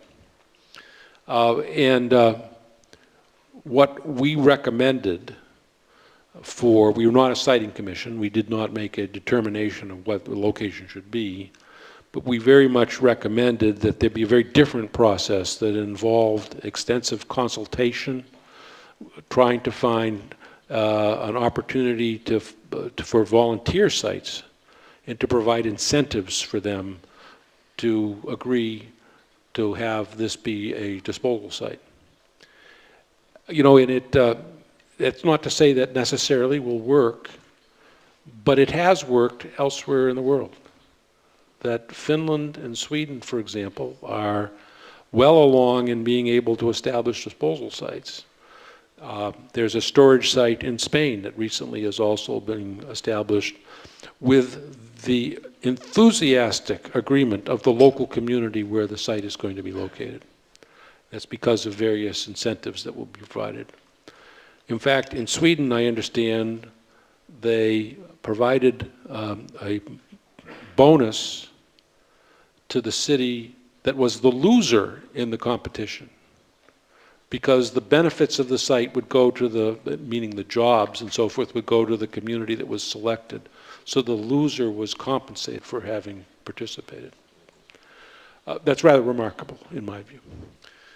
So you have at least a few cases where the very difficult problem of siting a disposal site has worked through working with the community, making sure they're educated about the risks and really what the risks are, to have them be volunteers, to come forward, to make sure that there are strong technical criteria, that they're comfortable that this will be handled appropriately. It seemed to us to be the only way in which you can find an appropriate disposal site. Otherwise, you just have political conflict. Well, Dr. Meserve, thank you very much. Ladies and gentlemen, we had the pleasure of having his presence regarding the possible nuclear regulatory reform, what we can learn from a Fukushima accident and so forth. We were able to benefit from the wealth of remarks of Dr. Meserve. Now, having listened to his comment, on the 8th of December, we received the appointment order from the Diet. We had the three key words in proceeding with the Commission. One is the people's perspective from which we will work, and the second one is that we will look into the future. We will look back at the past, and then we will be turning our attention to the future, long future. And the third point, we don't want to have any repetition of this kind of accident. So to the global community, capitalizing on this opportunity, we would like to make this accident as something that can be shared in the whole world. So we want to mobilize the worldwide expertise so that we can draw a big picture. Otherwise, we will end up in a simple technicality. We want to draw a big picture looking toward the future world. So it's a very important question. It is an important question for the integrity of our nation, Japan. So that is how I responded to the call from the Diet. Now, speaking from that cardinal position, you talked about Blue Ribbon Commission. So spent fuel, the nuclear waste, how are you going to go about it? One after another, you establish high-quality, independent commission member comprised organizations from which you communicate with the people at large. What are the choices available to the people? Of course, this is only a recommendation. And my generation will leave something to the next generation. It's just like a pension problem that we have. So from the perspective as such, it's very important to decide on what we can leave to the next generation. Transparency, independence. So these are the major elements from which you create a system, you co-create and share a mindset or frame of mind. Now, Blue Ribbon Commission. Carnegie Institution of Science, of which Mr. Meserve is president. So I'd like to introduce to you. So I will make the introduction for the benefit of the commission members. When he was the NRC chairman, as chairman of the National Research Council, Dr. Meserve served as the principal executive officer of the federal agency with responsibility for ensuring the public health and safety in the operation of nuclear power plants and the usage of nuclear materials. That's how it is written. And I asked him, is it true? And then he said, it's true. So you see, that must be the philosophy. with which Nuclear Regulatory Commission is to be functioned.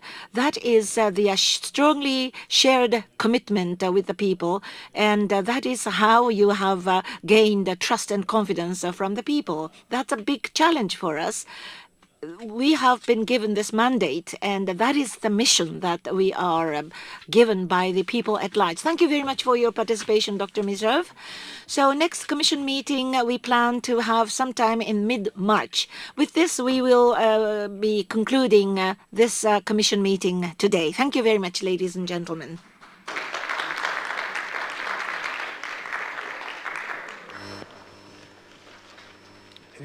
大変お疲れ様でした。メディアの方へのご連絡ですが、記者会見をですね、16時というふうにご案内しておりましたが、5分ずらして。